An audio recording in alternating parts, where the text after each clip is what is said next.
আসসালামু আলাইকুম। আজকে আপনাদের সাথে শেয়ার করব আমি বিফ চাপের রেসিপি। বর্তমানে বিভিন্ন রেস্টুরেন্টের সবচেয়ে পপুলার আইটেম হচ্ছে এই বিফ চাপ। এই বিফ চাপ আর সাদা পোলাও খেতে অসাধারণ লাগে। ঘরেই যদি এত মজার বিফ চাপ তৈরি করা যায় তাহলে আর রেস্টুরেন্টে যাব কেন? তাহলে চলুন আমরা খুব সহজ প্রসেসে এই রেস্টুরেন্টের মতো বিফ চাপের রেসিপিটা শিখে নেই। তাহলে চলুন আমরা মূল রেসিপিতে চলে যাই। প্রথমেই নিয়ে নিলাম 1.5 কেজির মতো গরুর মাংস। আর মাংসর পিসগুলো আমি এই রকম করে একটু বড় বড় সাইজ করে কাটিয়ে এনেছি, ধুয়ে পরিষ্কার করে নিয়েছি। আর আপনারা চাইলে কিন্তু খাসির মাংস, মহিষের মাংস এগুলো দিয়েও এই চাপটা তৈরি করতে পারেন। রেসিপি একই রকম থাকবে। আর চাপের মাংসটা অবশ্যই একটু বড় বড় করে কেটে নিয়ে আসবেন, কারণ এটা একটু বড় বড় দেখতেই ভালো লাগে। এবার দিয়ে নিলাম 3 টেবিল চামচ রসুন বাটা। আমি কিন্তু চুলার জালটা ধরিয়ে দিয়েছি আর আমি লো আছে চুলার ফ্লেমটা রেখেছি। প্রথমে আমি সব মশলা দিয়ে নিব। দিয়ে দিব 1 টেবিল চামচ হলুদের গুঁড়া এবং 2 টেবিল চামচ মরিচের গুঁড়া। ঝালটা কিন্তু নিজেদের পছন্দ অনুযায়ী দিয়ে নেবেন। দিয়ে দিচ্ছি 1 কাপ পরিমাণ টক দই। এই টক দইটা দোকান থেকে যেরকম এনেছিল ওরকমই দিয়ে নিলাম, আমি পানি ঝরাইনি। দিয়ে দিলাম 2 চা চামচ লবণ। এবার এই উপকরণগুলো খুব ভালোভাবে মাংসের সাথে মিক্সড করে আমি একটি ঢাকনা দিয়ে ঢেকে রেখে যাব।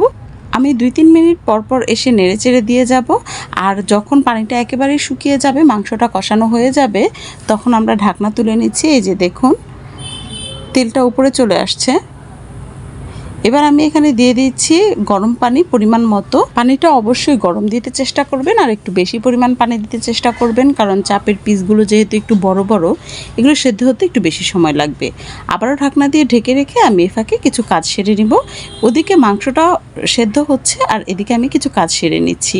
আমি একটি ব্লেন্ডারের জারে নিয়ে নিচ্ছি 1 কাপ পরিমাণ পেঁয়াজ বেরেস্তা। আপনারা লক্ষ্য করেছেন নিশ্চয়ই আমি মাংসে কোনো পেঁয়াজ ইউজ করিনি, আমি বেরেস্তা ইউজ করব। এবার দিয়ে দিচ্ছি বাদাম বাটা। আমি 1 মুঠ চীনাবাদাম, 1 মুঠ কিশমিশ এবং 8 থেকে 10টি কাঠবাদাম ভেজে বেটে নিয়েছিলাম।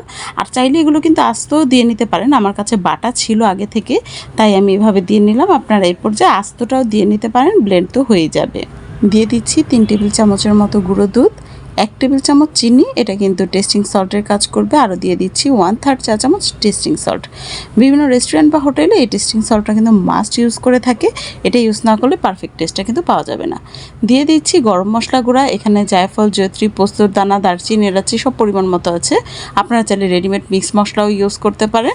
1 চা চামচ দিয়ে নিলাম এই গুঁড়া মশলাটা। এবার দিয়ে দিলাম 1 চা চামচ টমেটো সস এবং 2 টেবিল চামচের মতো সয়া সস। আরও দিয়ে নিলাম 1/2 কাপ পরিমাণ পানি ব্লেন্ড করার সুবিধার্থে।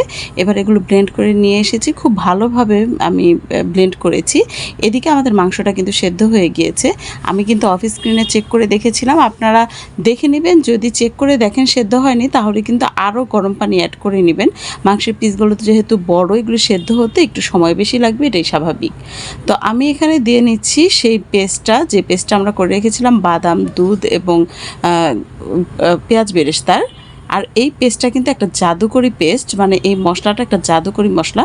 আপনি মুরগির মাংস, গরুর মাংস অথবা যে কোনো টাইপের মাংসে আপনি যদি এই পেস্টটা ইউজ করেন, এর স্বাদ কিন্তু অনেক গুণে বেড়ে যাবে। ডিশটা দেখতেও কিন্তু অনেক বেশি অ্যাট্রাকটিভ লাগবে। এদিকে আমাদের মাংস রান্নাটা একেবারেই রেডি, এবার খাওয়ার পালা। আমি সার্ভ করে নিচ্ছি। প্রিয় দর্শক, আমি আজকের মতো এখানে বিদায় নিয়ে নিব। চলে আসবো আরেকদিন নতুন আরও একটি রেসিপি নিয়ে। সে পর্যন্ত ভালো থাকবেন, সুস্থ থাকবেন, আমাদের জন্য দোয়া করবেন। আল্লাহ হাফেজ।